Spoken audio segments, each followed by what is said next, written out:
Hello guys, my name is Dmitry, I'm a filmmaker from Ukraine based in Manila, and today I'm gonna be comparing FORZA 60B and COLBOR 100 CL100, which I'm using right now, so I don't have it displayed on the table, but anyway, it doesn't really matter. I'm gonna show you some B-rolls and comparison of them. By the way, this is not an advertisement for any of those lights, this is just my opinion, and I hope it can help you guys to make proper decision for you. Why did I decide to compare those two lights if they're not even close in terms of numbers? Just because I own those two lights and I'm using those two lights. That's why, for example, for those people who have $200-300 to spend for the light and they're thinking what they're gonna purchase, maybe this video can help them, right?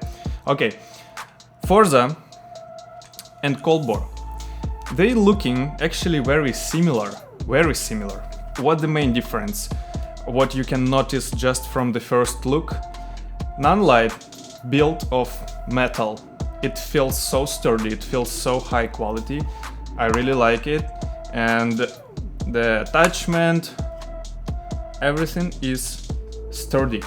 I have no doubts that this attachment will work for me really long time. And I have doubts that COLBOR attachment will work for me a long time, just because it's made of plastic, it's made of sturdy, high quality ABS material, but still this is not metal, you know. So when you're using it very often and when you tilt in your light with softbox, so all the load is on the plastic part, which is not very reliable for my opinion. But it looks fine, it feels fine. COLBOR CL100 is 1.1 kilogram when FORZA 60B is 820 grams.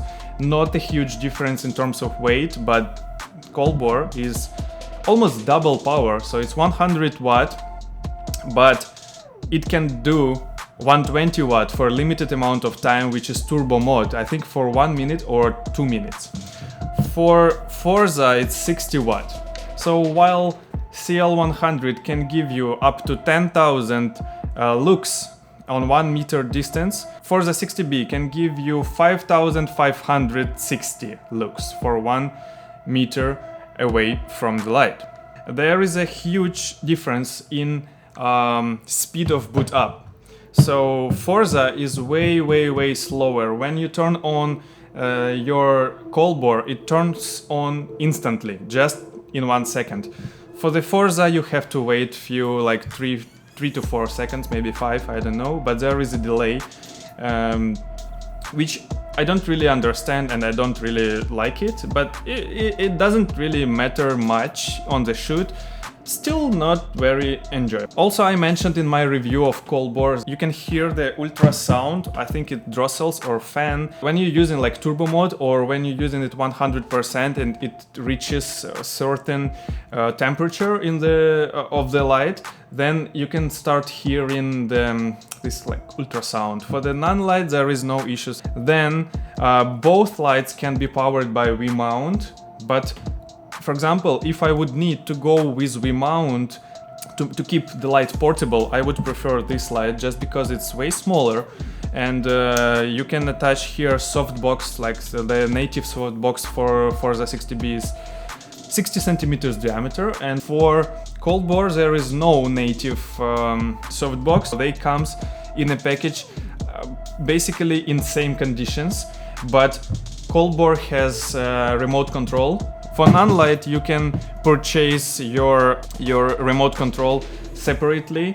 They just announced one new remote control that can control all the lights, I think like power tubes and FORZA, which would be really awesome to have, but you still have to pay extra money, even considering this one costs like $359 I think, and COLBOR costs $200, so there is a huge difference. Yeah, also nanlite comes with a case, carrying case, which is also nicely built and they're using nice materials, so there is absolutely draw. For the 60B color accuracy is 96, and TLCI is 98. I'm not sure what is TLCI, but CRI is 96 when COLBOR is 97. Will you notice this on the real shoot?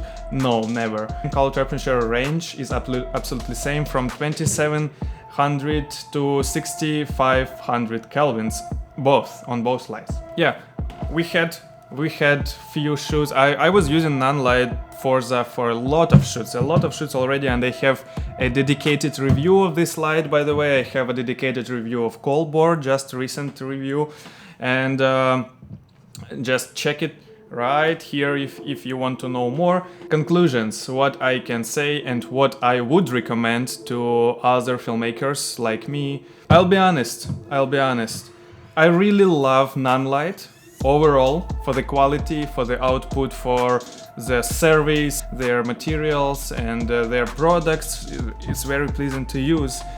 But let's be honest, guys, when you're comparing 60 watt light to 100 watt light, and this 60 watt cost you $360 and 100 watt cost you $200, it makes not much sense to consider FORZA 60B for purchase, to be honest, just because the COLBOR is cheaper and more powerful and comes with more features. Only one my doubt is how good it will serve me for a long run.